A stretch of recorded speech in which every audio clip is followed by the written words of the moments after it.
Hi, everybody. We're going to wait about 30-40 seconds just to make sure people get a chance to get logged in and settled, and then we'll get started in a minute here.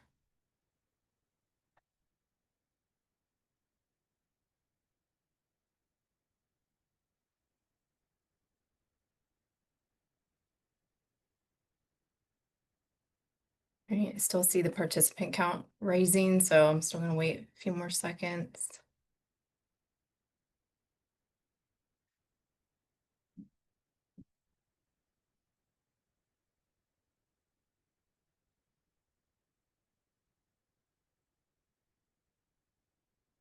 All right, I'm going to give it about 10 more seconds. Looks like there's still participants filtering in.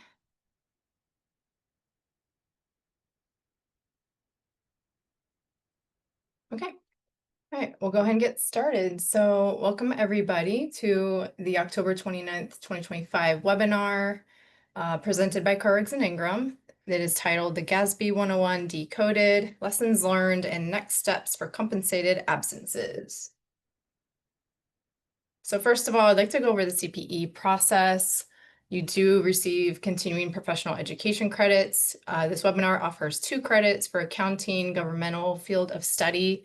CPE hours are calculated at 1 credit per 50 minutes of attendance. You do get partial CPE credit and it's offered in half-hour increments after the first 50 minutes of attendance. Please make sure you're logging in with your own unique link that was sent to your registration email and stay logged in on that device for the entire webinar to make sure that you receive that CPE credit. Don't switch from another device. Participants have to answer 6 minimum poll questions per hour. There's going to be 8 in total. And you will receive CPE credit for the logging of attendance as well as those poll questions being answered. And there's a minimum of 100 minutes that you have to be logged in through your registration email. Correct responses are not required to receive the full credit.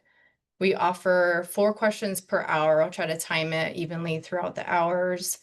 And 3 of those 4 poll questions per hour must be answered to receive the credit. Certificates are going to be distributed via email within 7 days of this event to your registration email. If you have any questions about the certification process, you can send it to marketing@criadv.com. There is going to be a CPE survey at the end that will pop up in a web browser following the webinar.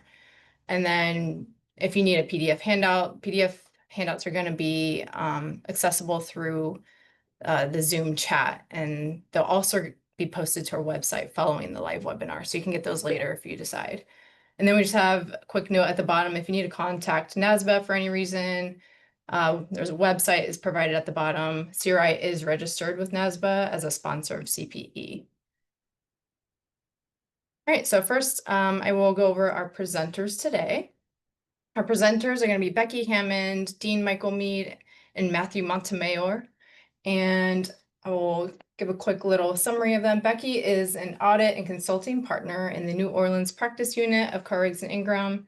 She utilizes more than 25 years of experience to serve clients in the governmental area. Her audit, accounting, and consulting experience spans a variety of governmental entities, including municipalities, school boards, enterprise funds, special districts, and governmental employee benefit plans. She's assisted clients with and audited numerous GASB 101 implementations. Dean has been with Carr and Ingram since 2022, and prior to joining CRI, he was a member of the staff of the GASB for 24 years, most recently as an assistant director of research and technical activities.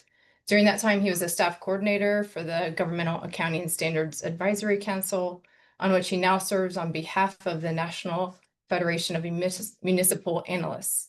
Dean also was an adjunct member of the Accounting and Information Systems faculty at Rutgers Business School, where he taught governmental accounting, auditing, and financial analysis. Matthew is an audit and consulting partner in the Rio Grande Valley practice unit and has over 16 years of experience auditing clients in the governmental industry. His experience includes working on financial statement audits of local cities, Texas school districts, special purpose districts, and government pension plans. He has also worked with various clients on assistance with the implementation of GASB pronouncements. And then myself, Lindsay, I'm your moderator today for the webinar. I'm an audit partner in the Melbourne, Florida practice unit.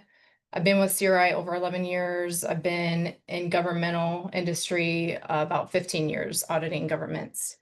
I work with numerous audits for cities, towns, special purpose districts, county audits, and governmental pension plans. And next we'll go over our agenda for today. So first we'll go over the background of GASB 101, planning and assessment, policy and accounting review, data collection, analysis and calculation of the liability, compensated absences in the governmental funds, financial reporting and footnote disclosures, and then at the end, if we have any questions that we want to discuss, we can go over those. And with that, I will hand it over to Dean to take us over the background. Thank you so much, Lindsay. Good morning, everybody. So I'm going to talk very briefly just to set the context for the standards that we're going to talk about, and then quickly turn it over to my colleagues, Matthew and Becky, to talk about what you're really interested in hearing, which is their real-life experience in dealing with these standards.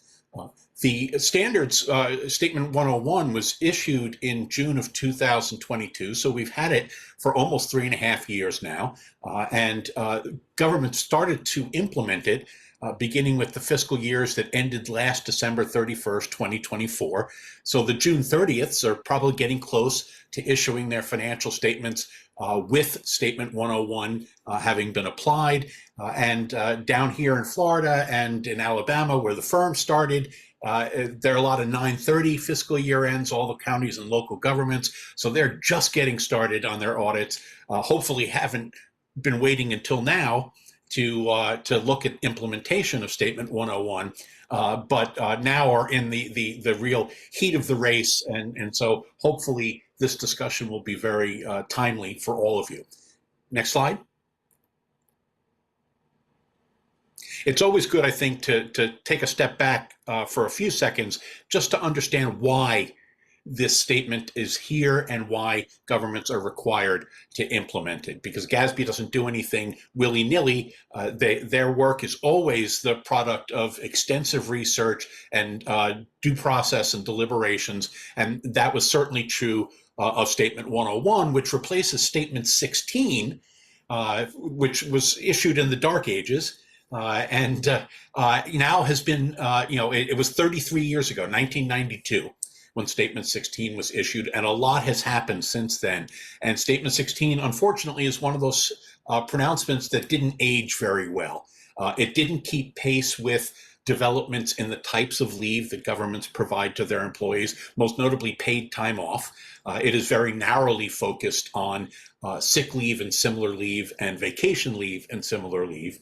It, like a lot of standards that were developed prior to GASB fully developing its conceptual framework, wasn't entirely consistent with those concepts related to when information should be recognized in financial statements versus disclosed in notes, for instance, or what qualifies as a liability versus an asset in the financial statement. So a number of changes are made in Statement 101 to be consistent with that conceptual framework that guides the GASB so that they set consistent standards for similar transactions. And what GASB found in looking at practice with Statement 16 was that there was a lot of variation in how governments were applying it, and not all of them were applying it the way it was intended.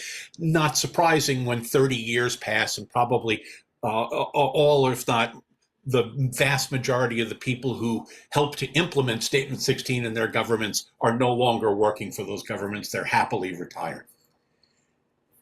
Next slide.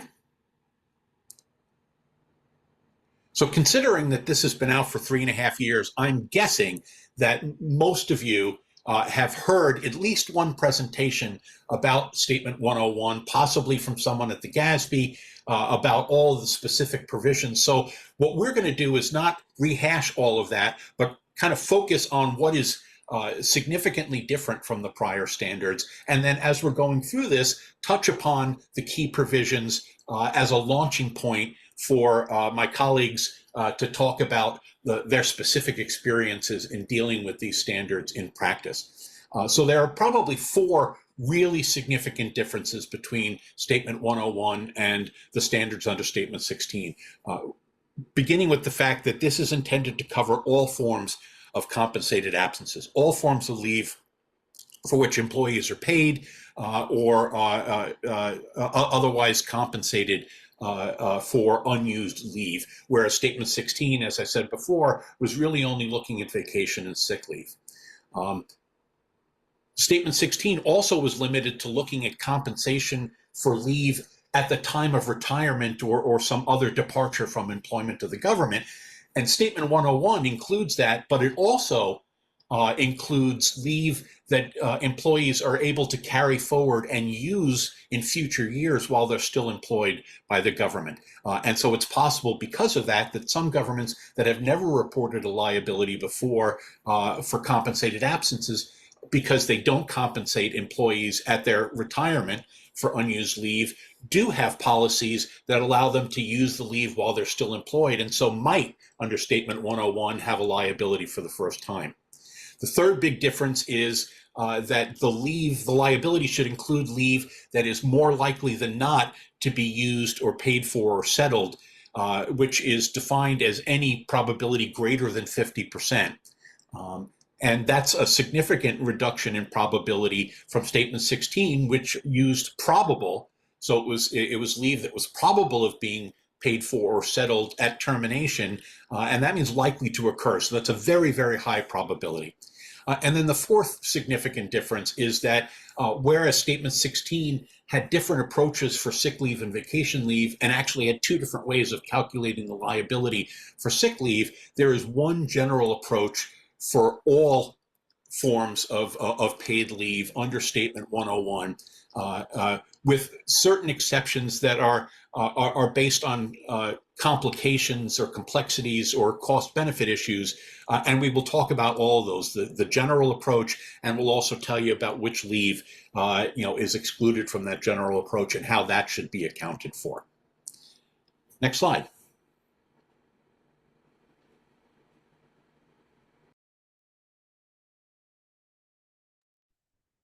All right, well, I'm going to jump in and talk a little bit about planning and assessment stage of GASB 101.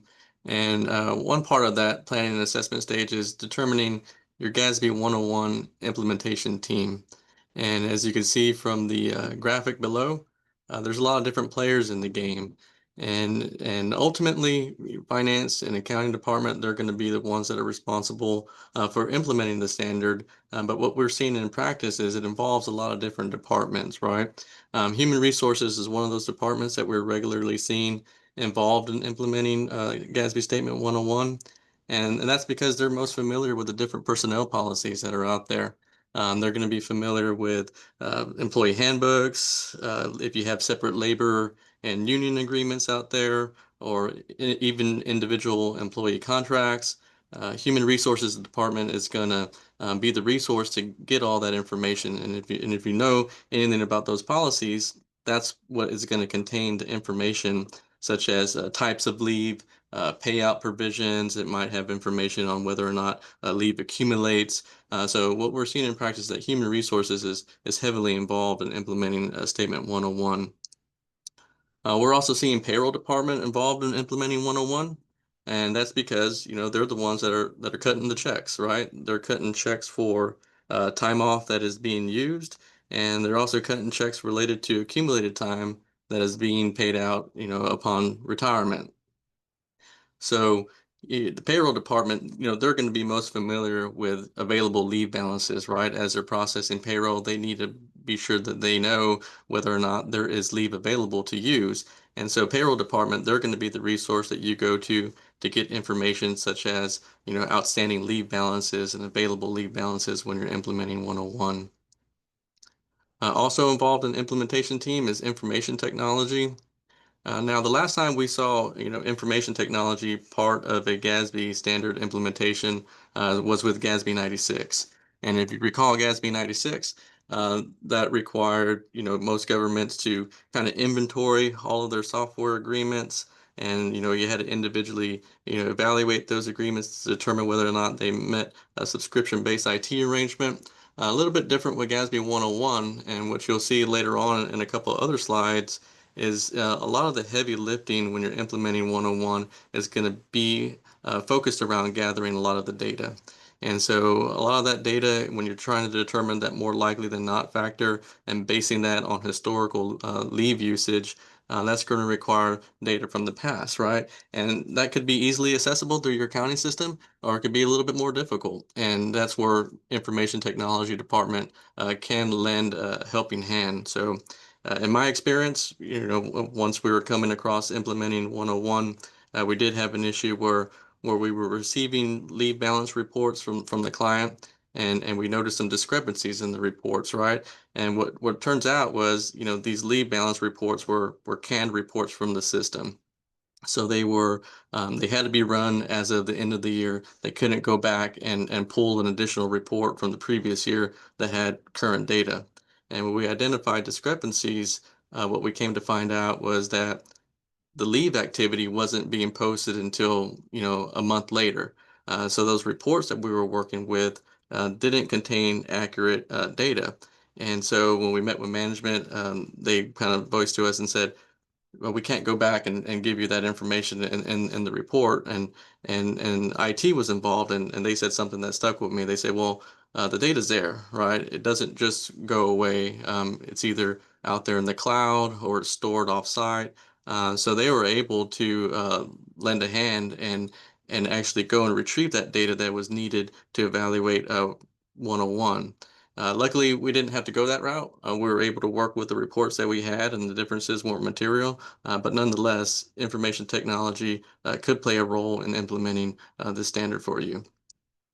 And lastly, external auditors, you're going to want to be sure you share your approach for implementing 101 with your external auditors before they start auditing it. Also, if you're struggling with understanding a specific component of GASB 101, your external auditors could provide some further guidance and additional clarification to help you get that implemented. Next slide. So also part of the planning and assessment stage is you're going to want to identify the types of compensated absences provided. And as we have in a couple of other slides here, you'll see that there are many different types of compensated absences provided. But not only are there many types of compensated absences provided, they are many different employees that these compensated absences are provided to. You'll see down the graphic below, some of those that come to mind are your executives. Now, these could be your city managers and superintendents. Likely those are going to have separate individual employee contracts. And those employee contracts may have specific leave provisions just for that set of employees. Other ones that come to mind are department specific. If you're a large city government, likely your police department or fire department, they have separate labor agreements or collective bargaining agreements. And within those agreements could be specific leave provisions that are only offered through those groups of employees. So as you are going through your planning and assessment stage and identifying the types of compensated absences provided, you also kind of want to focus in on who these compensated absences are provided to. Next slide. So definition of compensated absences. So the definition is a little bit more comprehensive than before. And what the GASB wanted to do is they wanted to establish a complete definition of compensated absences. So previously in the past, when we talked about compensated absences, we considered those to be leave that accumulated and would get paid out upon termination. So the biggest change with 101 is the definition now includes compensated absences or leave for which employees receive cash when the leave is used. So those are your employees that are earning time off throughout the year, and then they're using that time off. That is also included in the definition of compensated absences. Compensated absences are leave for which employees also receive other cash payments, such as upon termination. Those are going to be your accumulated unused leave that's paid out upon termination or retirement. And then lastly, compensated absences are leave for which employees receive non-cash settlements. And those non-cash settlements are going to be the accumulated leave that may convert to retirement or other post-employment benefits. Next slide. So here's an exhausting list, but not exhaustive. And you could see here, there are many different types of leave that are out there. One thing to keep in mind is just be open-minded about the types of leave that are out there. We all know the common types of leave, your vacation, your sick leave, maybe your paid time off. But there could be other types of leave out there within your policies. There could be medical leave, disability leave. Some of those may overlap.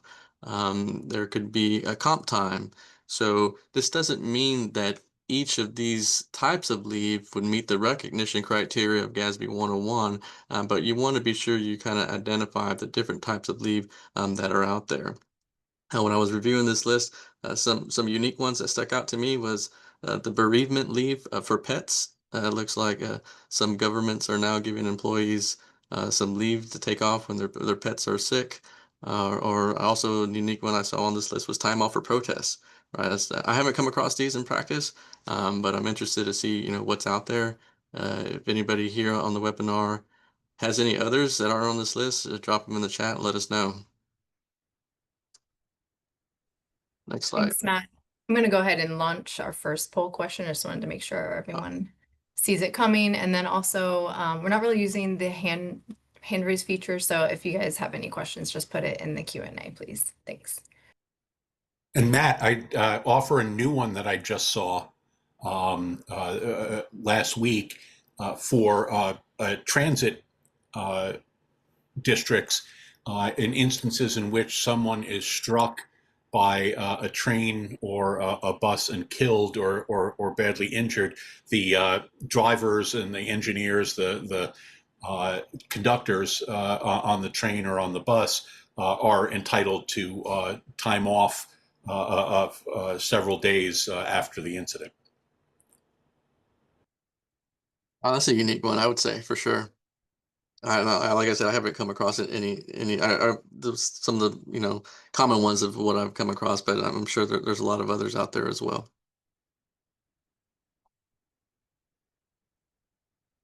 All right, I'm going to continue on and go over excluded leave. So GASB 101 does exclude some leave, and this didn't change. This was the same under GASB Statement 16.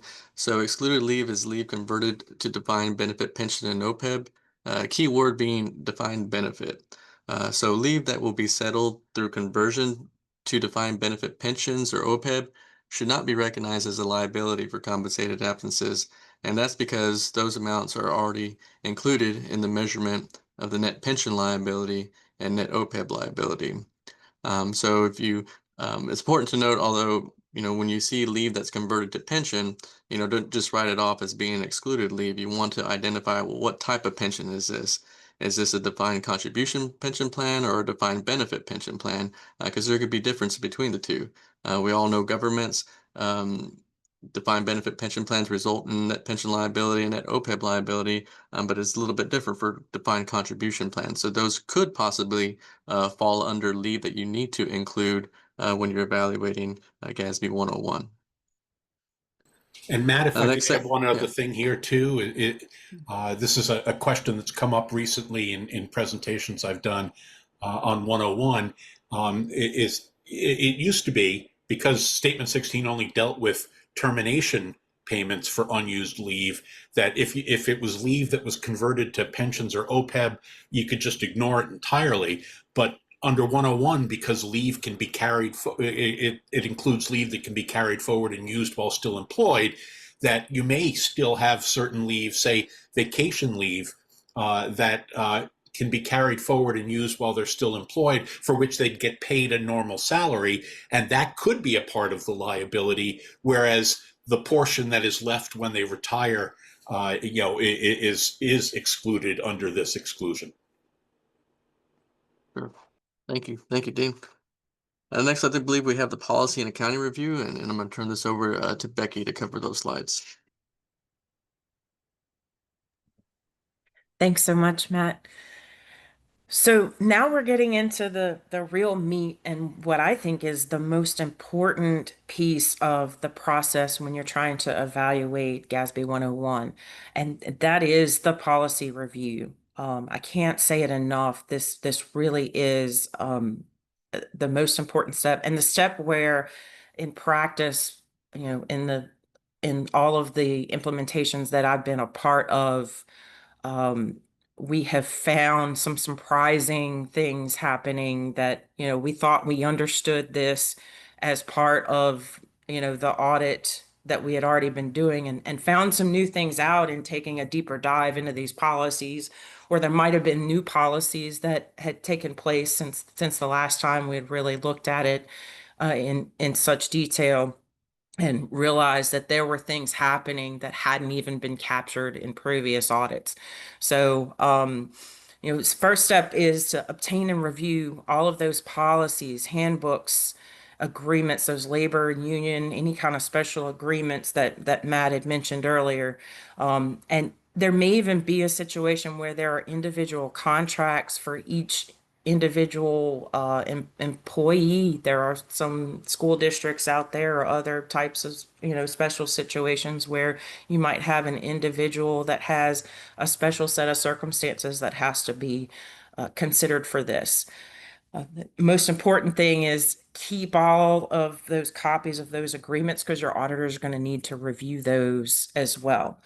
And what you're looking for after you obtain all of these policies is things like the limit on any accruals, any carryover provisions, any kind of payout provisions upon either termination or retirement, if there's any kind of caps or limits on that. A lot of times, police and fire departments can amount to really large payouts if they enter a drop program or have some kind of special payout percentages happening. And those are going to be completely different than, say, another department. So you want to really look at that.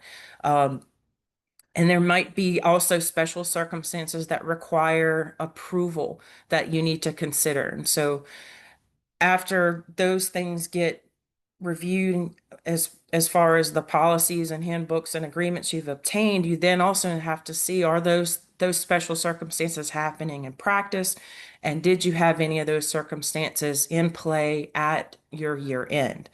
You're going to have to work with your HR department for the most accurate and up-to-date information. That's a great starting point, because they're usually going to have the most up-to-date policies and agreements. But I have also seen where there were other agreements that other departments had that HR didn't know about, which is a little scary, but I've seen it all. So you really have to ask all of those players of that implementation team that Matthew mentioned earlier, to make sure that you have a complete set of information to really understand first what policies you have in place for all of your components of leave. Next slide, please. I'm going to go ahead and launch polling question 2. Just a reminder, if you don't see the poll questions pop up, check and see if it's popping up behind a window. That happens sometimes.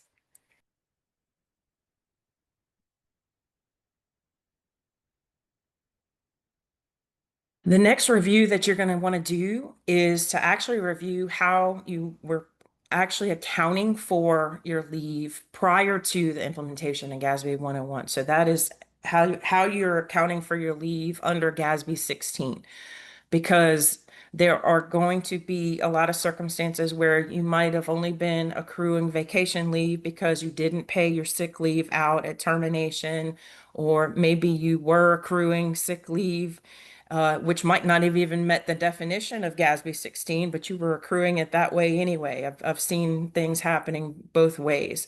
But just evaluate exactly how you've been accruing leave previously so that you can compare it to how you need to accrue it for GASB 101. And then determine what are your differences and what are you possibly going to need to make up the differential for, and evaluate in our process of this implementation. Next slide. Some record keeping and documentation things that you want to do along the way. Make sure that you're keeping a memo or a checklist as you're gathering information on how you are making your decisions and going through this evaluation process. This is really important to start from the beginning where you're evaluating the policies and how you did the accounting previously to memorialize this for your auditors. Document who you talked to and the decisions that were made and why. Again, keep copies of those contracts and handbooks and policies for your auditors. I can't say that enough. Make sure that all of your leave records are accurate. As Matthew said before, he had found instances where those weren't quite as accurate, and so you may have to prepare yourself to get different data than you were used to getting before.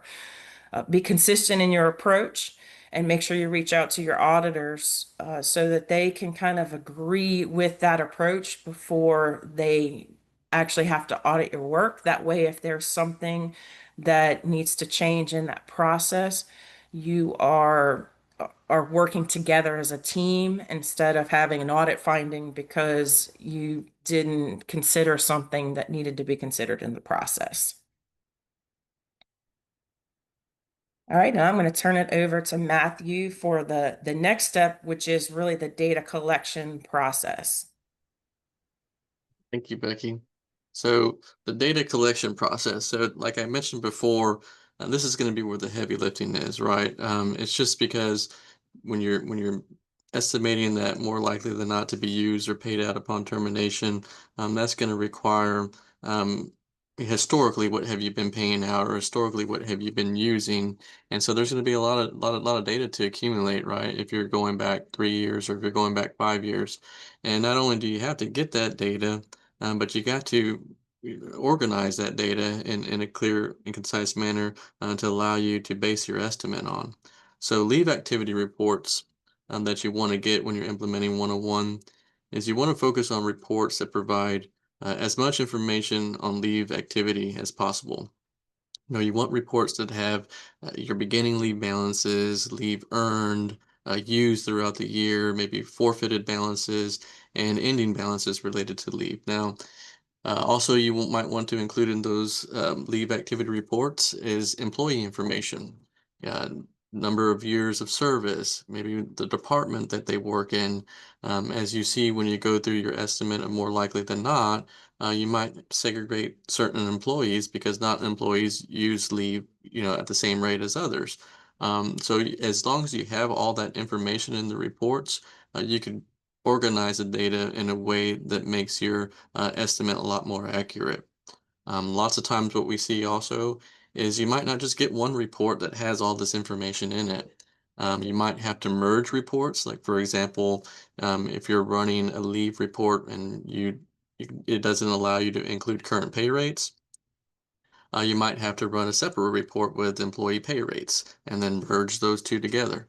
Right, so it's a little bit of slicing and dicing between the data to kind of get it what you need. These reports may be custom reports that are already built into your accounting software, and you might be able to filter in through the different attributes that you want to include in the report, or they might be provided through a software support. So I've come across before when we were getting leave reports, there were employees weren't coming out that were currently inactive employees. They weren't coming out on prior reports that were being run.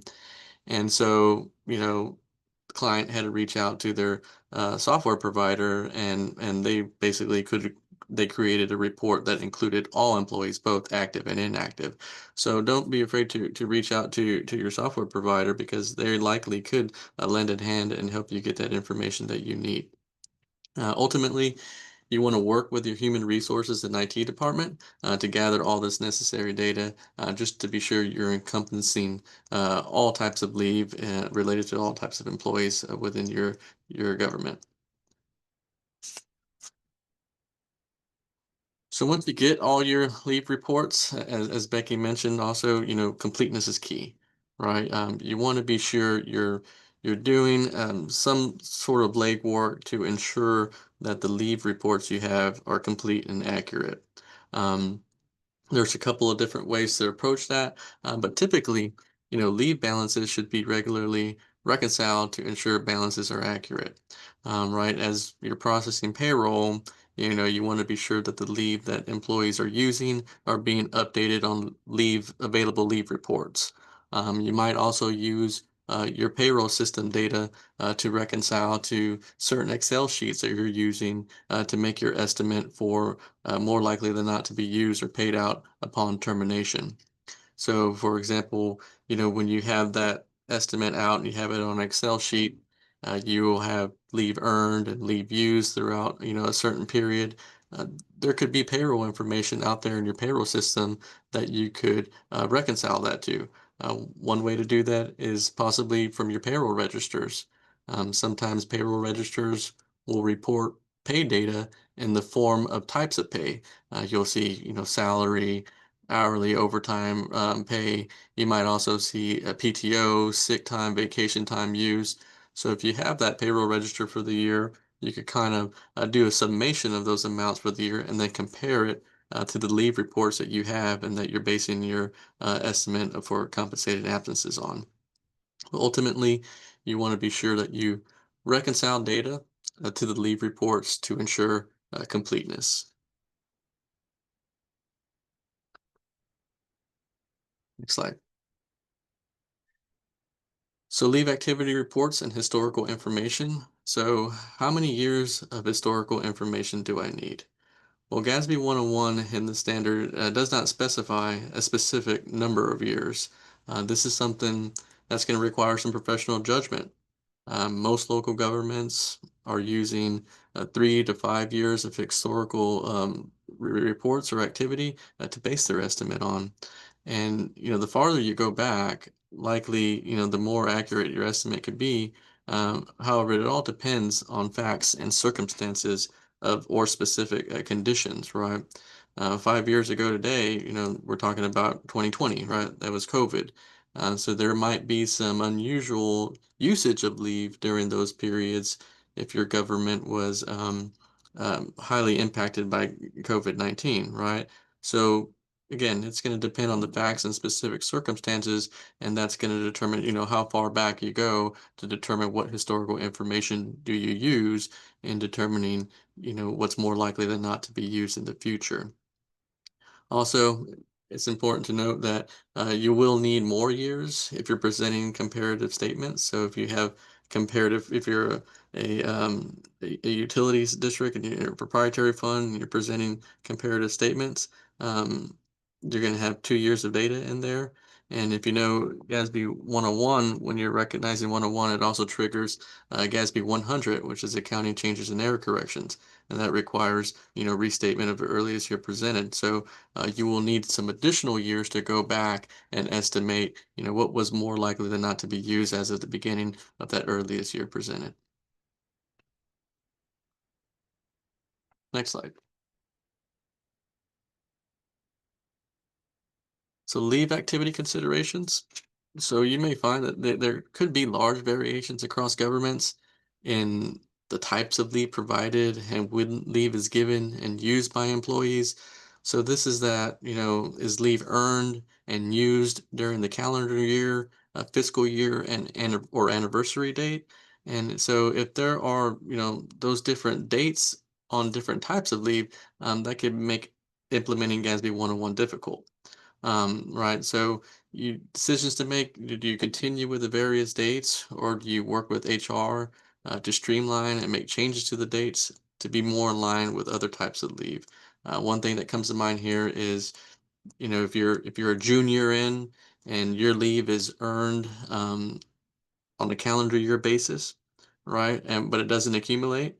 Well, from June 30th to July 1, it accumulates, right? So you may have to estimate that more likely than not to be used on that 6-month period, right? And that might be for a specific type of leave, and that might be different for others that you have as well. So, having those different dates, calendar year, fiscal year, anniversary day, could provide some difficulties. And so that's where you want to go back and look at your policies and see, is there any way that you could streamline this? I'm gonna go ahead and launch poll question 3. I'm gonna leave it open a little bit longer. There's at least one person that's having trouble finding, not sure if there's a glitch and they're not popping up for that person, so we'll get that figured out. Thank you, Lindsay. So identifying pay rates. This is another important step in the process. You want to determine pay rates to be used and gather the data necessary to match the leave activity reports. So, HR policies, union agreements, or other arrangements may stipulate different pay rates for leave paid at termination. Those are going to be the, leave is paid, accumulated leave is paid at termination at 50% of your pay rate or 75% of your pay rate. And so those different rates will only be applicable to those type of leave activity reports, right? Leave that is used and taken, on the other hand, during employment is usually paid at the standard pay rates. So as you're going through and estimating your liability, you want to be sure that you're using the correct rates for the different types of leave activity that you're evaluating.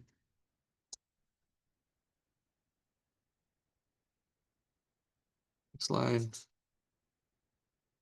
Pay rates for measurement. So this is in the standard, and the liability states that a liability should be measured using an employee's pay rate as of the date of the financial statements. So even, if you have pay raises that are given subsequent to the end of the year, and you know that those are going to get paid out at a different rate, you still use an employee's pay rate as of the date of the financial statements. Additionally, if leave more likely than not to be paid at a different rate from the employee's pay rate, then that should be measured using the different rate. And those are going to be the rates that are coming from your policies that stipulate your leave provisions. Leave not attributable to a specific employee. This is leave such as donated to a shared pool. These are your sick pool banks.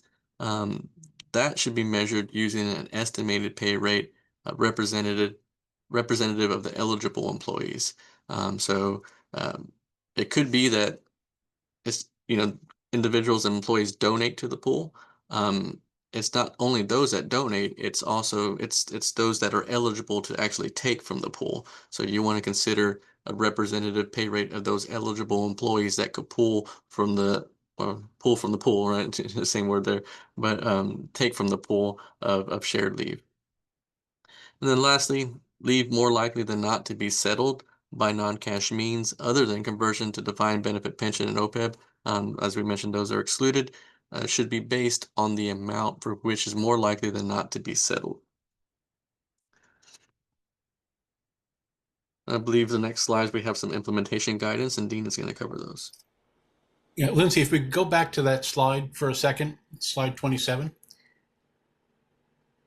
So this first bullet there about leave more likely than not to be paid at a rate different from the employee's pay rate.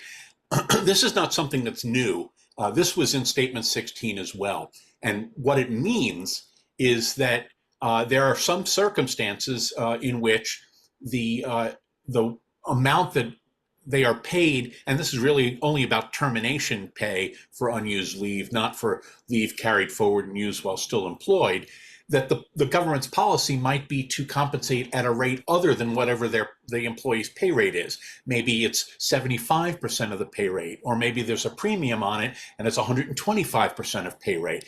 What this provision is saying is you should use whatever that proper pay rate is as of the date of the financial statements. So now if we go to the next slide, for some reason, even though this hasn't changed in the new standards, GASB has been getting a lot of questions about that, particularly in the context of instances in which the government knows what pay rates are going to be next year or several years down the road.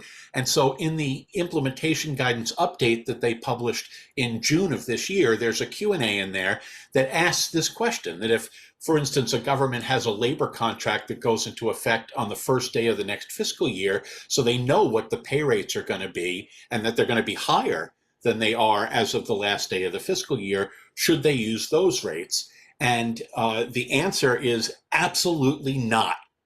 Under no circumstances should a government use future pay rates even if they know them. Whatever the pay rate is that's applicable, it should be that rate as of the date of the financial statements, even if that isn't 100% of pay. Next slide. So here's an example, very simple one about how this works. Let's say a government compensates employees for unused vacation at retirement at 50% of their pay rate. An employee retires at the end of the fiscal year and they have 200 unused vacation days, and their pay rate as of the fiscal year was $350 per day. So you're going to multiply the $200, the 200-day balance that they have, not by their full pay rate of $350, but their pay rate times 50%. That gives you $35,000. So the liability for this employee is going to be $35,000 plus any salary-related payments on top of that. And we'll talk more in a little bit about what salary-related payments are. Here's a little bit of a twist on this to make sure that we address this issue that Becky touched upon earlier of caps on the amount of payout. So the same exact provisions as the previous example, but add to that this government's policy is to cap the payout at no more than $20,000. So even though their 200 days times half of their pay rate comes out to $35,000, the government won't pay any more than $20,000 under the existing policies. So the liability under this circumstance for the employee is going to be $20,000 plus their salary-related payments like withholding taxes. It's worth noting too that that caps may be expressed as the total number of days maximum that they can be compensated for rather than a dollar amount. So in this instance, it could have been capped at 100 days, in which case it would have been 100 days times half of the pay rate, or $175, and the outcome would have been, I believe, $17,500 plus salary-related payments. Sometimes it's expressed as a dollar amount. Sometimes it's a limit on how many days they can be paid for. I'm going to go ahead and launch poll number 4. That way we have 4 for the first hour. Just wanted to let everyone know.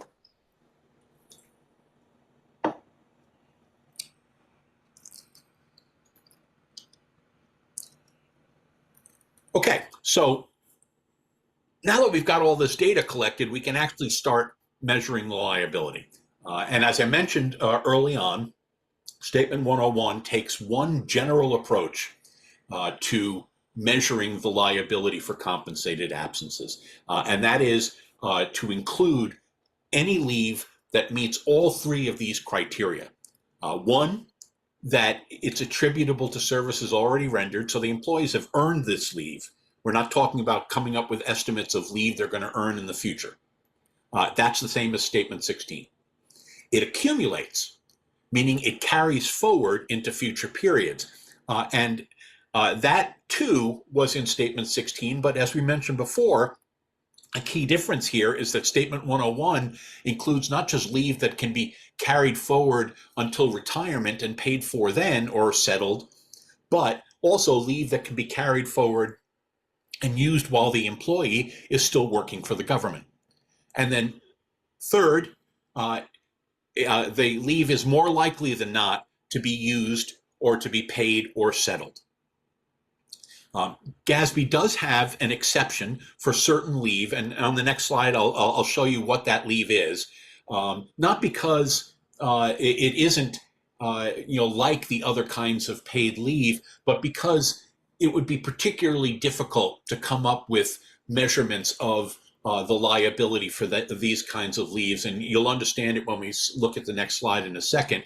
But for cost-benefit reasons or complexity reasons, the GASB decided that certain types of leave should be measured for a liability when the employee starts to take the leave, rather than including it in the general approach to measurement. So if you get to the end of the year and you have an employee who is in the middle of their maternity leave or paternity leave, then you're going to recognize a liability as of the end of the fiscal year for however much leave is left. If they get 6 weeks and they've taken 3 weeks by the end of the fiscal year, then for that type of leave, you're going to have a liability for the remaining 3 weeks that they will take in the next fiscal year. Next slide. Hey, Dean, we have a question in the chat. I thought it might be good to answer live. It says, do salary-related payments include health benefits and retirement contributions in addition to the related taxes? They may. And we have some slides coming up where we'll talk specifically about what salary-related payments are. But if they are payments that are based on the salary, which health benefits typically are not, there may be situations in which they get an amount that they can use to pay toward insurance premiums, but typically the insurance premiums don't have anything to do with how much they're paid, so that wouldn't be a salary-related payment. Defined contribution contributions from a government may very well be a salary-related payment, but that's defined contribution, not defined benefit. We've already said that those are excluded. Okay. And then there's another question. If an employee is terminated after year end and before the financial statements are issued, and they're ineligible for payout because of the reasons for termination, should an adjustment be made to reduce the liability? Yeah, that's not really a question related to 101. That's a broader question about subsequent events, perhaps. What I will say is that, unless there is something that occurred after the end of the fiscal year, but before the financial statements were issued, that reflects conditions as of the date of the financial statements, nothing should be done to the measurement of the liability because of something that occurred afterward. That's the general requirements for recognized subsequent events right now. So I kept promising that we would show you which leave is excluded from the general approach. Parental leave, military leave, jury duty, things like that depend upon the occurrence of a sporadic event and affect relatively small proportion of employees. And there are other things that could be in here as well. Those types of leave should be, the government should measure a liability when the leave starts. And so if there's still leave left at the end of the fiscal year, there's a liability to report in the financial statements. This also applies to unlimited leave and to holiday leave that is taken on a date that the employee doesn't have a choice about. Christmas and New Year's Eve are probably the best examples of those. They're the 25th and the 31st of December, and you don't have any choice. Those shouldn't be included in the general approach to measuring the liability for compensated absences either. And all of these, as I said before, GASB excluded because it didn't want governments to figure out how they could estimate how many people were going to have babies in the next year or go on jury duty. There's really no way to do that. And even if they could come up with a measure, an estimate of that, I'm not sure anybody would rely upon that number. So instead of including it in the general approach, the simplified approach here is to just wait until they actually go on the leave and recognize the liability then. Everything else, sick leave, vacation leave, PTO, unrestricted sabbatical leave, and anything that isn't specifically in that orange box on the right-hand side should be measured under the general approach. And that measurement approach on the next slide here, this is the same exact formula that we're used to from Statement 16. You take the accumulated leave balance and you have the added requirement here that it meets all three of those updated criteria in Statement 101. You multiply it by their pay rate at the financial statement date. We were just talking about that in detail. And then you add to that the salary-related payments, and that total is your liability for compensated absences, plus any liabilities that you have for those excluded types of leave. We have another question in the chat that might be good to talk about. Someone asked, Good question about floating holidays. So that's why that description talks about holidays with specified dates that the employee doesn't have any control over, because floating holidays would be included in the general approach. But my experience with those as a practical matter is that they most of the time are use it or lose it. And so I don't know about you, but the last 2 days I would take of leave every year when I was at the GASB, where we had floating holidays, the last 2 would always be the floating holidays we were given, because we weren't allowed to carry those forward. But if you can carry them forward and be paid for them in the future, or use them in the future and be paid for that time off, they should be included in the general approach. There's a couple of new, more technical questions if you want to answer those as well. They get pretty specific. I tell you what, about let me sick take a leave. look at them when I'm not presenting, and we can come back to Yeah. them later. Okay. Let's go to the next slide.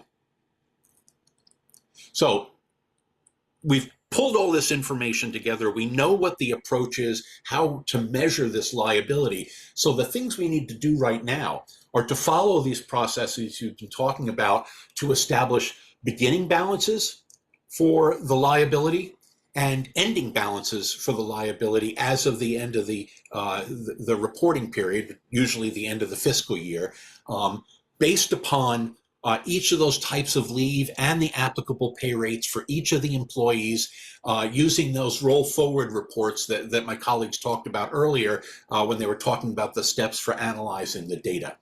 And if you have comparative financial statements with 2 years worth of financial statements in them, then you have an additional third year for which you have to establish a beginning balance. You have to pick a flow assumption, and we're going to devote a significant chunk of the rest of the webinar to talking about this issue of the flow assumption. So I won't belabor it right now. You have to identify your salary related payments, the FICA, Social Security and Medicaid, withholding taxes, and possibly if a government makes contributions to an employee's defined contribution pension or OPEB plan based upon the amount of their salary, then they very well may need to include that as a salary related payment in their measurement of the liability if payouts for retirement or termination payments at the end of their employment are eligible to base contributions to the DC plan on. This isn't an issue generally for leave that can be carried forward and used while they're still employed, because they're going to be paid at their regular pay rates, and whatever salary related payments there are when they get paid normally, defined contribution plan contributions are probably one of those. And then lastly, making sure that if you have those other types of leave that are excluded from the general approach, that you look to see if they have any leave left as of the end of the fiscal year and add to the liability for those types of leave. So I'm going to start off the conversation about the flow assumption and give a very basic, very simple example.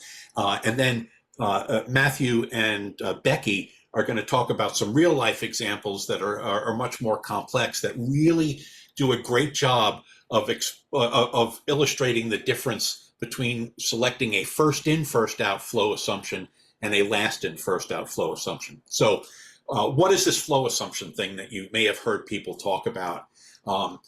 This wasn't an issue before, when the compensated absences standards only dealt with payouts at the end of employment. But now that they include leave that can be carried forward and used while the employees are still working for the government, an assumption needs to be made about what leave the employees are going to be using when they use their leave next year or the year after while they're still employed. Now, let's be clear here. In reality, it doesn't make a difference whether they're using the leave that they've already earned or leave that they're going to earn in the next period. It's all fungible. But from an accounting perspective, you need to make an assumption in order to calculate the liability. So you need to assume either that leave that is more likely than not to be used in future periods will come out of leave that has already been earned and is in their balance, or will first come out of the leave that they newly earn in future periods. So you have two options here: first in, first out FIFO, last in, first out LIFO. GASB, I think in the proposed version of this had proposed a default if a government didn't have one. I think it might have been FIFO, but I don't remember off the top of my head. They got a lot of responses to that said there were governments that do it in both directions. So Statement 101 doesn't say which one you need to pick, and it doesn't give you a default if you don't know which one to pick. You do have to choose one. Next slide. So here's a very simple example, and I want to give credit where credit is due. This started as an example I borrowed from a presentation that Michelle Levine of the GFOA did at the national conference in June, or it may have been the very beginning of July.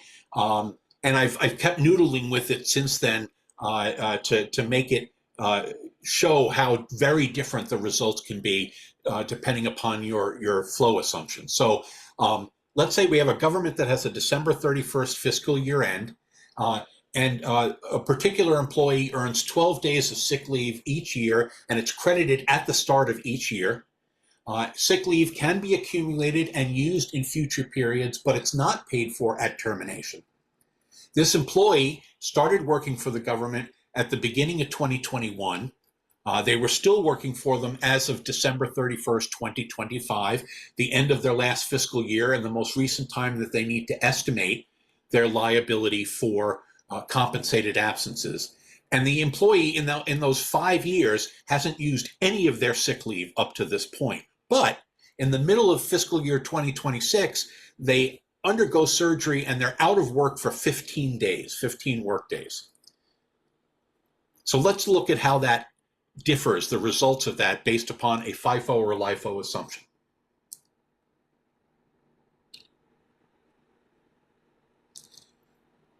So you can look at this, look at that first line, leave earned.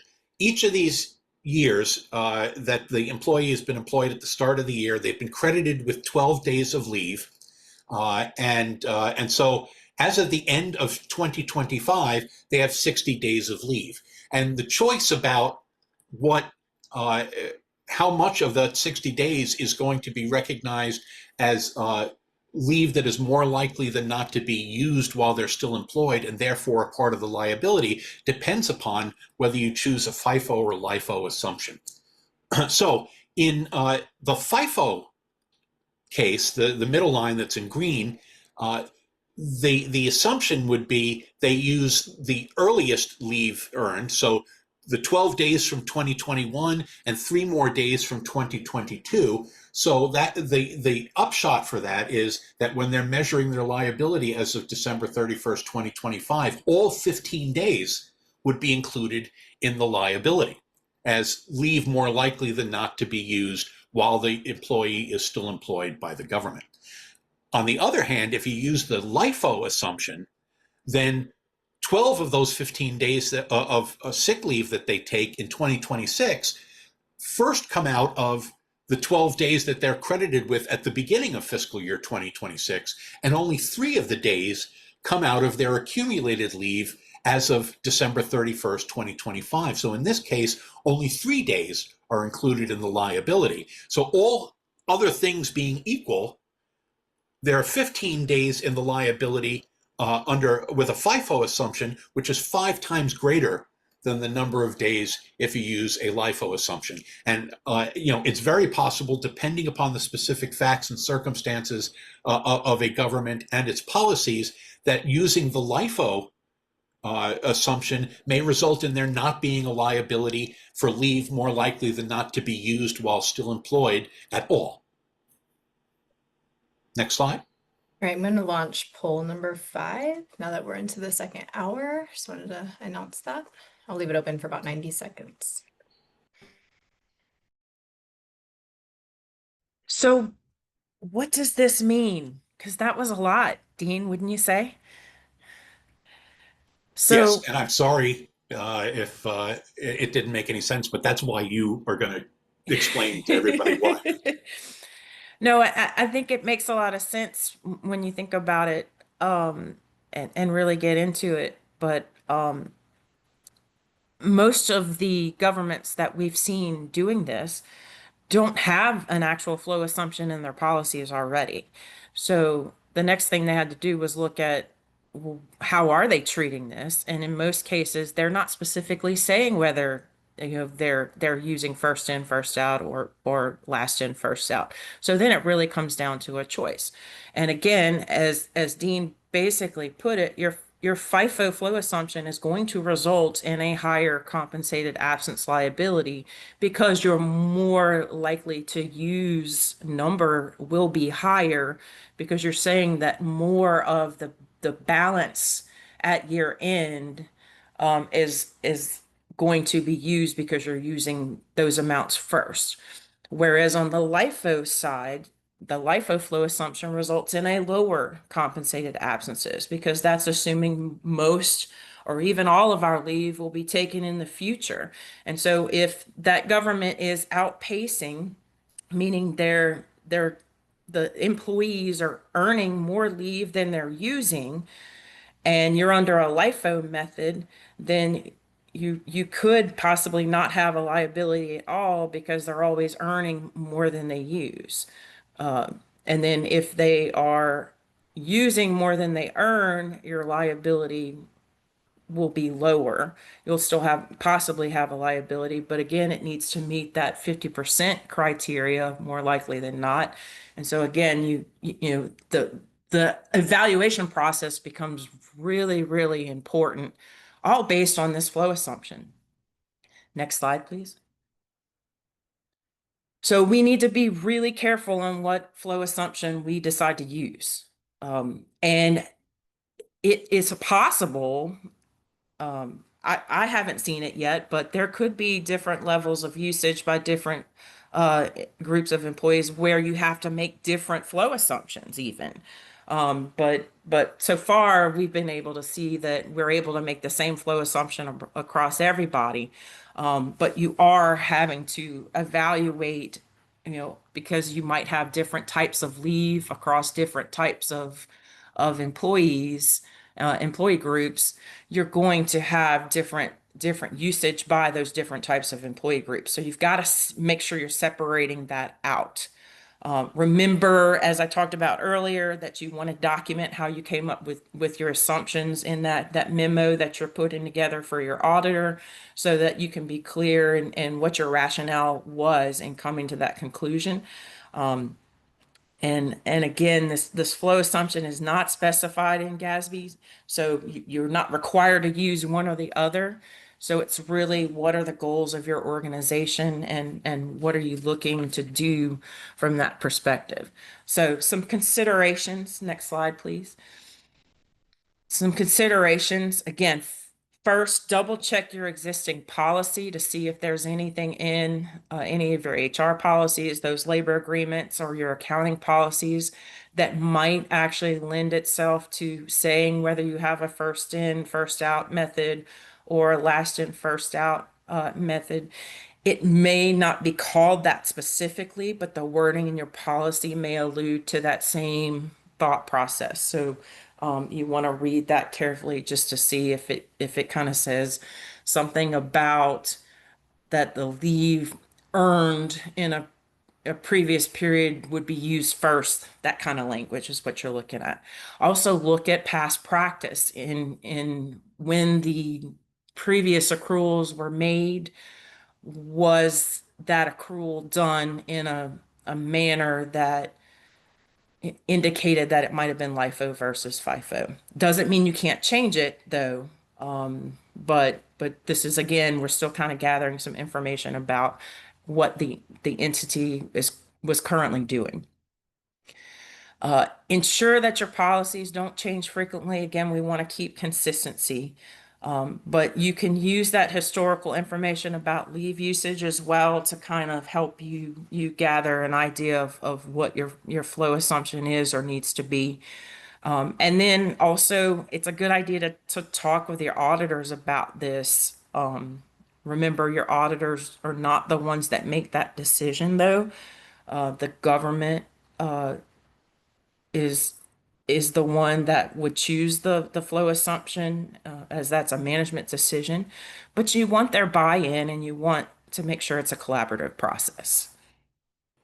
Peggy, if I could jump in here just for 1 second, I just wanted to mention that there was an article, I believe, earlier this year in the Government Finance Review, GFOA's publication, that talked about paying attention to differences in leave utilization and mentioned, I thought interestingly, not just across different types of employees like civilian versus uniformed or teacher versus administrative, but also differences in leave utilization depending upon how close somebody is to retirement or how new they are as a hire, because the pace of usage can change very significantly, as you mature in a position and then get closer to your retirement age. It may not always be a significant difference that needs to be taken into account, but it could be, and so it's worth at least thinking about that when you're examining your historical information. Absolutely, Dean. And I've found, I think, a lot of the templates and practices that have been out there so far, our mind immediately just thinks that we're trying to implement this globally and not thinking about having to break those individual groups and circumstances up into parts. And what I found in practice was most of the time, if you don't have 5 different analyses going on in a more complicated government, it might be 5 or 10 even, then you didn't really do a good job of understanding the policies and agreements and practices in place to gather the right information before you went into this process. I'm going to go ahead and launch poll number 6. There was a new question in the chat about, I guess if the policies aren't very specific enough, can a government just say they're going to pick the one that results in the lower liability? So what do you guys think about that? I'd be happy to answer that and the other two as well that came in before I had a chance to look at them. Yeah, this is an assumption. And I imagine in most cases, as I said before, that leave is fungible in that manner. That when you're taking it, nobody's writing down, well, that was your old leave, or that's your newly earned leave. And so all you're doing is making an accounting assumption here, much in the same way you do for inventory, even if, as a practical matter, you aren't using the very last one that went into your inventory, or using the very first one that entered your supply closet.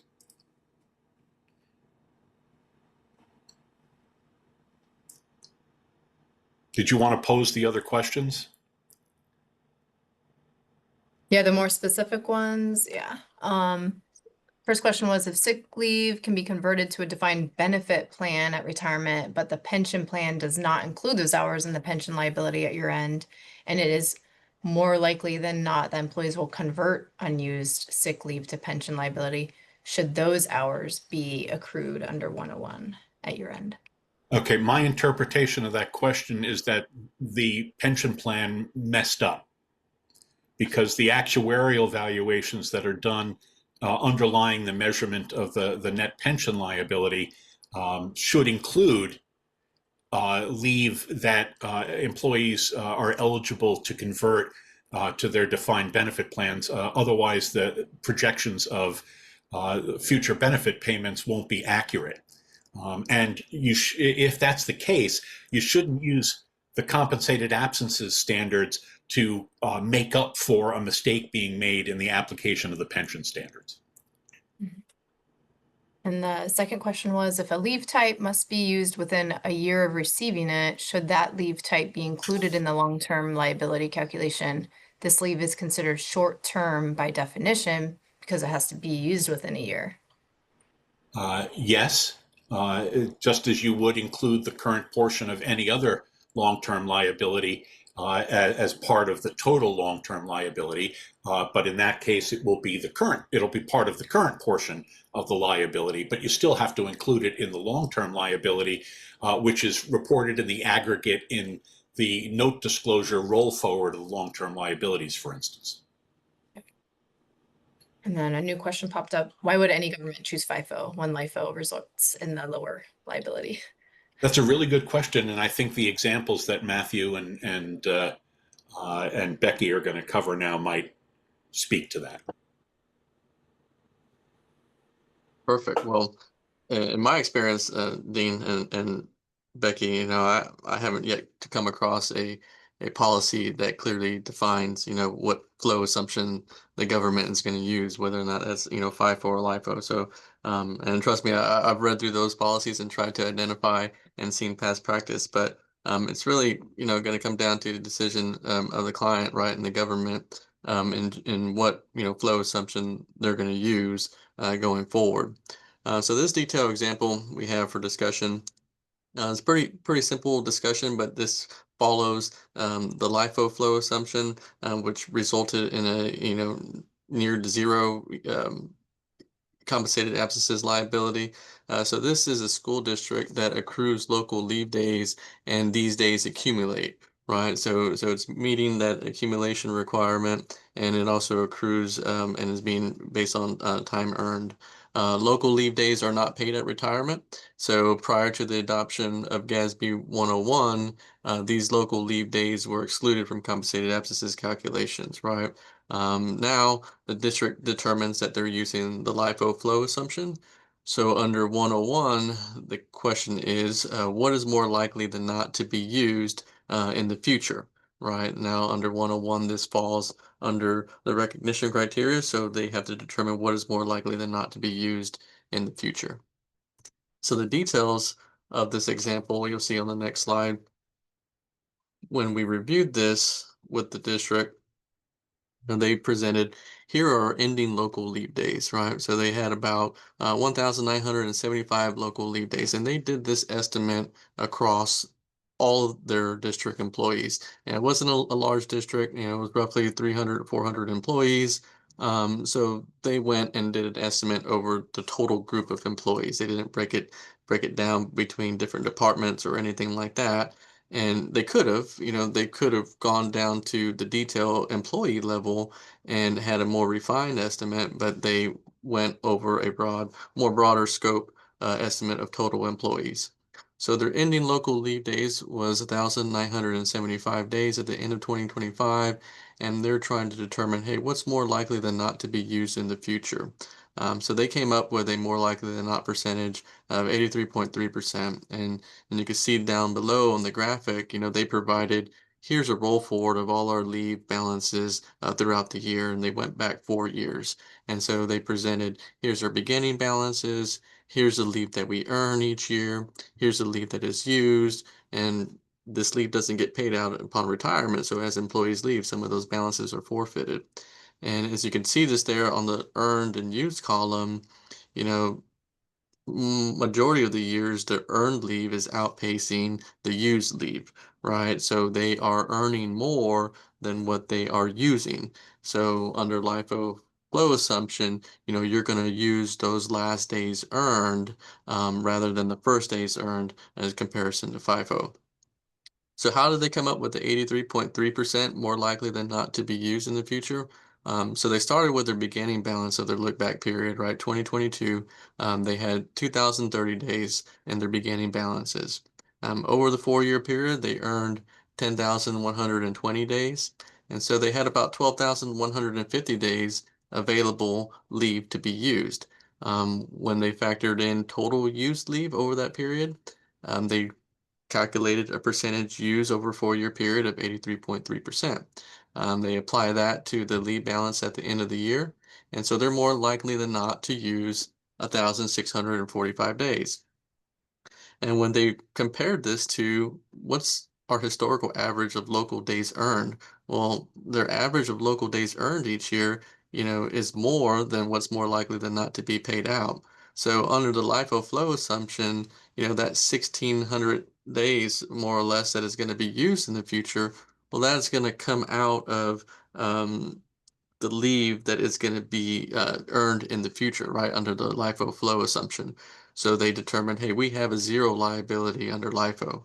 And you could come across an instance of this when you're using a LIFO flow assumption where your compensated absences balance estimate does come out to be zero. Now, as I mentioned, you know, this was at a high level, you know, total employee estimate. And so we went down and we said, well, hey, let's look at the employee detail. And so we took this data. Luckily, they had the data pretty well organized, and we looked at individual employee, right? And as Dean mentioned, not every employee is going to use the same amount of leave, as they near retirement, right? They might not use that much leave. So that we factored that in, and we evaluated each individual employee. And when we came out with the estimate under LIFO, there were some employees that did have, a remaining liability under LIFO as of fiscal year 2025. However, the total difference was not material. And that just, kind of backed up the fact that, as you go into a more detailed level of reviewing the data, you could have a more refined, accurate estimate. But overall, when we compared the detail to the overall summary of total employee estimate, and it was not materially different. Becky, I know I visited with you on this example, when we were looking through it, and I kind of picked your brain a little bit on the assumption that you could end up with a zero balance of compensated absences under LIFO, and as you mentioned, you kind of really want to look for any outliers of time that is used, just to ensure, if you have any anomalies in the specific year where there might have been some unusual, balances or higher than normal balances used, you want to be sure you exclude those from your estimate, to be sure that it comes out to be a more accurate, more refined estimate. But we did have a good conversation on this, Becky, when we talked about it, and we determined, yes, this likely is a correct approach of coming with a zero balance under LIFO. Definitely. So one of the things, just in looking at this right off the top, I'd asked Matthew, when you look at earned versus used in each of the years, was just making sure that we had a conversation with our client about, well, why did the used flip in 2025, where we were earning more than using in that year? And was it because in 23 and 24 maybe there were some larger payouts, or did somebody get sick? Like, were there outliers that caused that? Just because that would help us to also, by understanding the past, understand the assumptions we were using and understand what lied in those balances at fiscal year 25 to make some good decisions, just analyzing that and really make sure that our client understood that, to ensure that that 83.3% more likely than not to be used was really a valid, thought process, and had some value in the underlying data. Yeah, perfect. And so I'm glad we Sorry, go ahead. I'm sorry, you got a logical question. I was just gonna launch number 7. Go ahead. Yeah, just to summarize and recap this example, right? Could very well end up with a zero balance under LIFO, right? If you're coming across this, you just want to be sure your data is accurate. You've evaluated any outliers of data, and again, your assumption of using the LIFO doesn't contradict your past practice or your past policy. If you want to be sure that that's consistent with the policies that you have or the practices that you've done. And not to say you can't, switch to LIFO, right? If you were going to switch to LIFO, you just have to adopt that in your policy and do that going forward, right? As Becky mentioned earlier. But Becky, I think you do have another example under the FIFO method that resulted in a larger liabilities. Yeah, we have a question in the chat. I wanted to leave this open for a second. It says, in determining the average amount used, why wouldn't you look at each year individually and then average those rather than aggregating them? Yeah, so averaging the amount used individually, that's going to really give you the current amount, anticipated to be used. What's your current amount due in 1 year, right? So if you averaged out, historically, and say you ended up with a balance of compensated absences, what is the amount due within 1 year? So you would evaluate that based on the average amount used in each individual year rather than aggregating. I think the aggregation works in this example better because you've got some consistency across the years. But if this were a situation where these balances were significantly different and you had a lot of outlying, changes across the years, or you had a COVID year in there, you had something, where you might then have to look at an individual year on its own, or do some different analysis. So I think that question lends itself to, there's not one particular way to do this. And actually, in the 10 implementations that I've done, every single implementation I did, we did something different because each entity is so different. Yeah, someone mentioned in the chat that new employees would only be LIFO because they wouldn't have anything in the bank from history. Right, right. And so they might have a small amount of balances remaining if they're a new employee, and any amount more likely than not to be used in the future is going to be based on days earned in the future. But remembering that this is an Mhm. assumption Yes. for accounting purposes, not necessarily how things work in real life for each individual employee. Right. Correct. And you want some consistency to measure consistently across the entire base. So you would want to select either FIFO or LIFO for everyone, so you're not having to pick and choose. There's one more question. If historical data shows that employees use 100% of their leave balance available at year end in the next year, can the liability then be recorded at 100% of that balance using FIFO?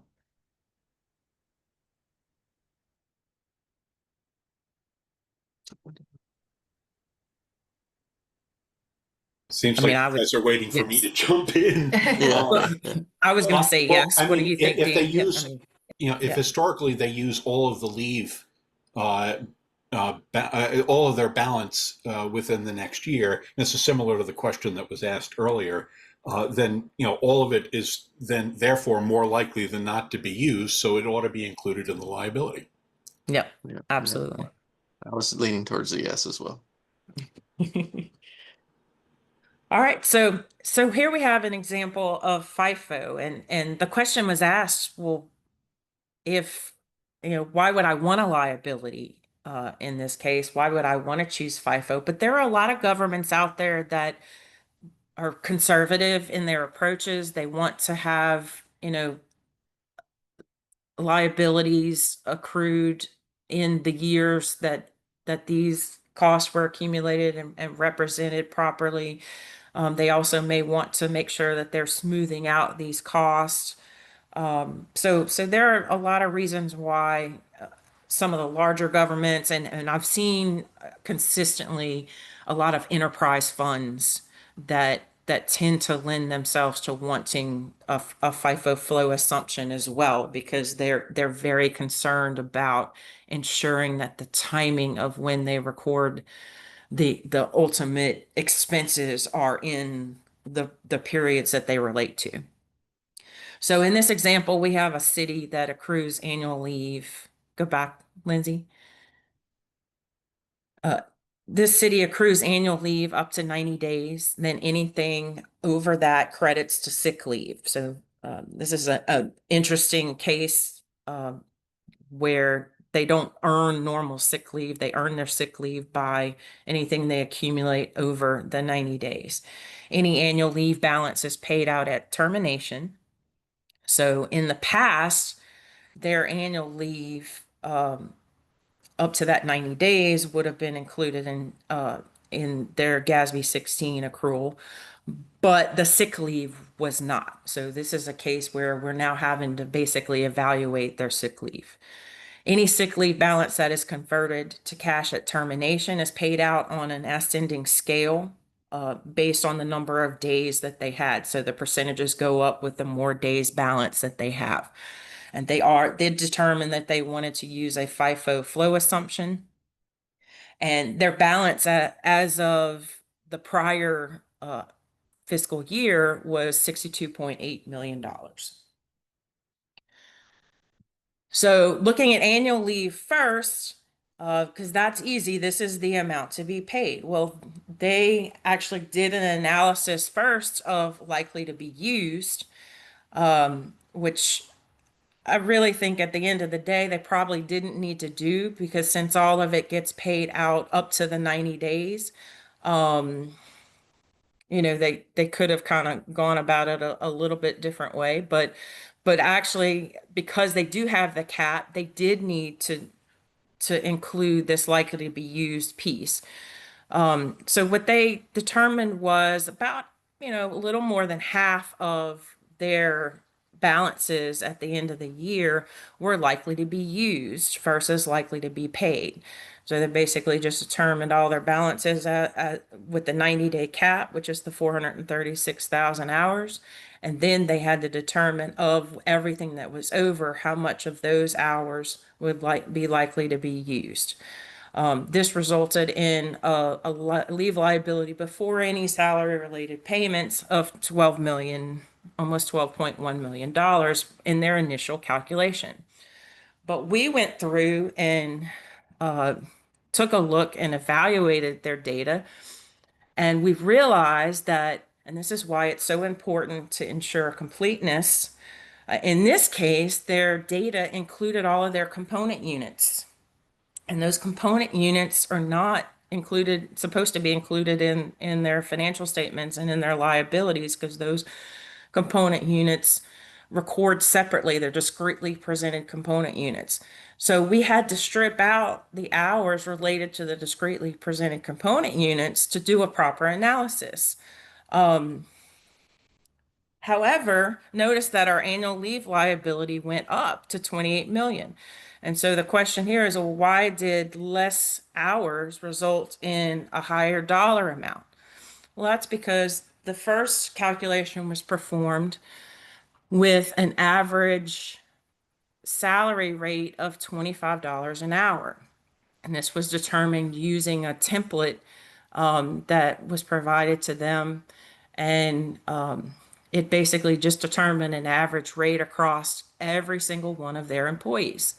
Well, when we looked in deeper, they have a bunch of different groups of employees. They have police, they have fire, they have administrative, they have all kinds of different levels of employees. They have some employees where their average work day is 7 hours, some is 8, some are 10, some are 12. And they were doing these averages just based on an 8-hour workday and treating everyone the same. Also, the salary rates of all of their employees were anywhere, were varied very differently. So you had a lot of people that had high salary rates and a lot of people with low salary rates, a lot of full-time, a lot of part-time. And so this analysis being done at a global level resulted in an artificially low leave liability. Not saying that it's wrong, because again, we've got all these assumptions in place, but when we were actually provided from the client with a more detailed analysis by employee, and that's when we discovered, when we looked at that dollar amount, and they basically just did the analysis the way that they did in the past. And we compared that to the calculation performed using the template with the average rate. The dollars just weren't making sense. Our total with our detail was coming up with 28 million, and our total from our template was coming up with only 12. And that had to do with that average salary rate.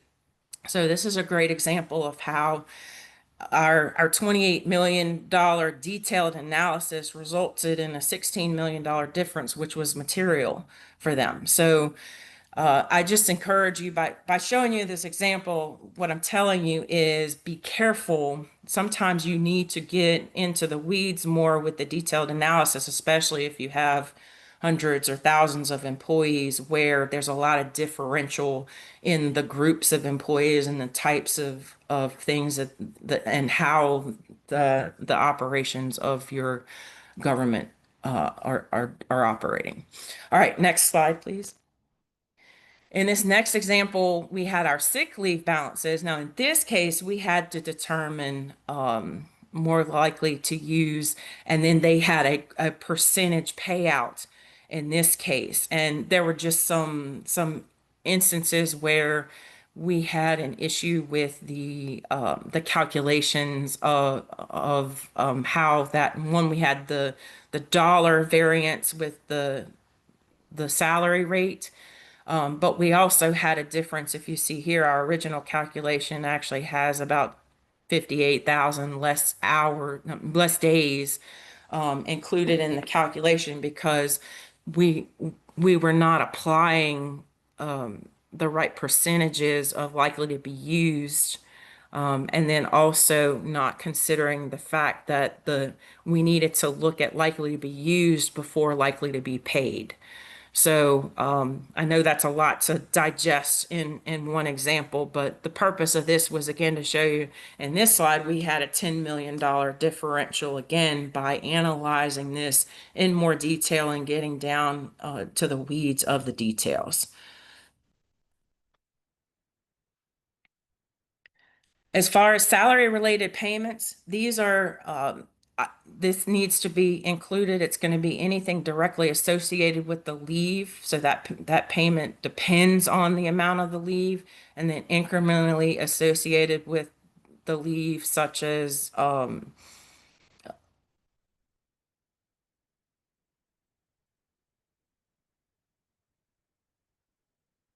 sorry, I cut out there. Incrementally associated with leave payment in addition to the payment of the salary. So examples of this are your Social Security and Medicare taxes, any employer payments related to defined contribution pensions and OPEBs, but never any payments related to defined benefit pensions and OPEBs. And I believe Lindsay's going to launch another poll. Yep, it's coming your way. This is the final polling question.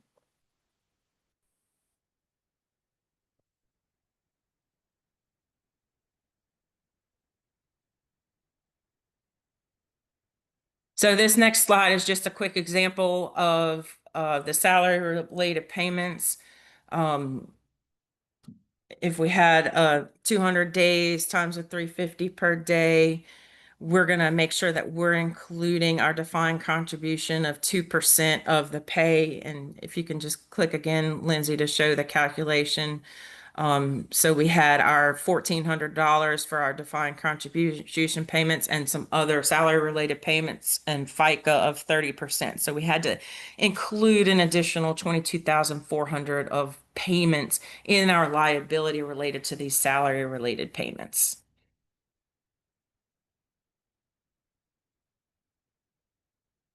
For governmental fund reporting, we need to make sure that we recognize expenditures and the amount of the compensated absences that normally would be liquidated with our expendable available financial resources.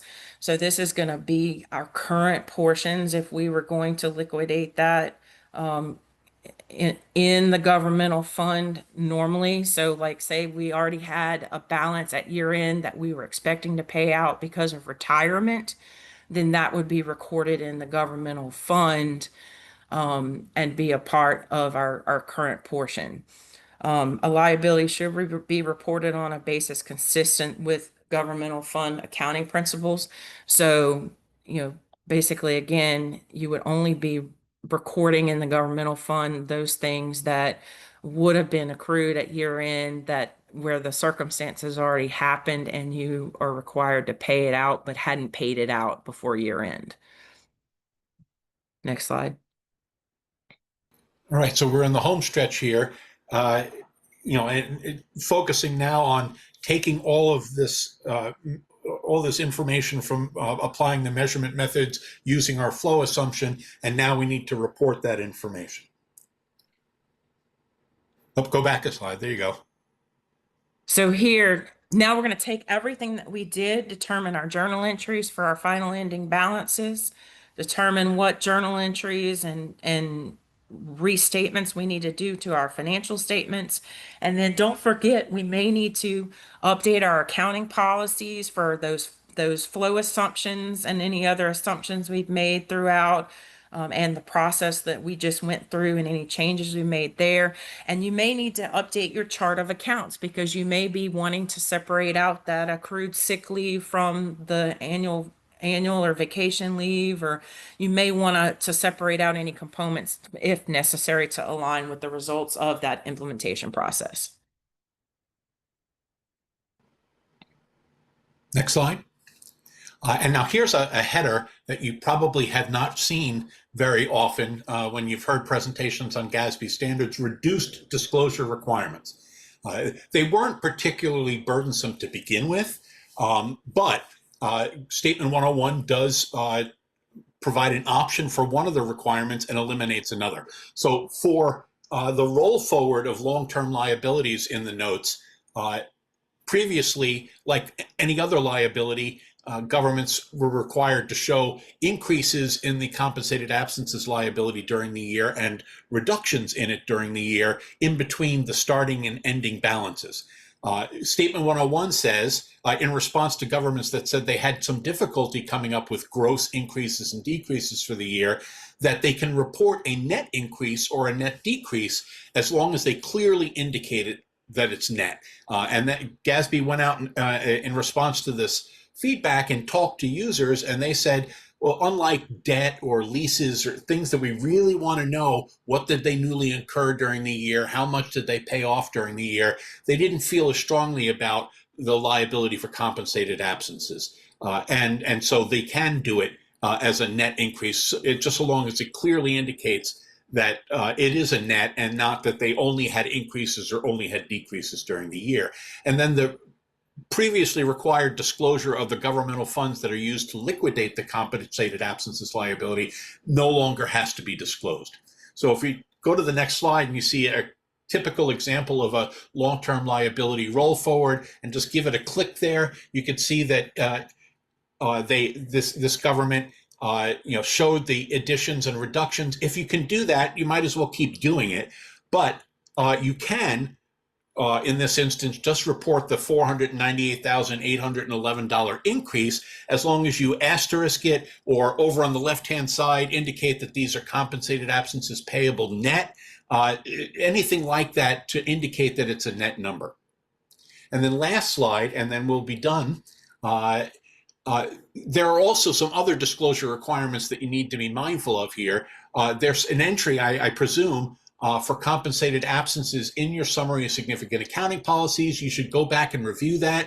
Take out things like vesting policies that are no longer relevant to measuring the liability, and add in things that now are, like your flow assumption. This is, as we saw in the very first slide, should be done retroactively by restating your beginning balances and displaying that restatement on the face of the financial statements in the aggregate with any other restatements or adjustments under Statement 100 for accounting changes and error corrections, and then disclose that that restatement related to implementing Statement 101 separately in a tabular format in the notes. And with that, we're done.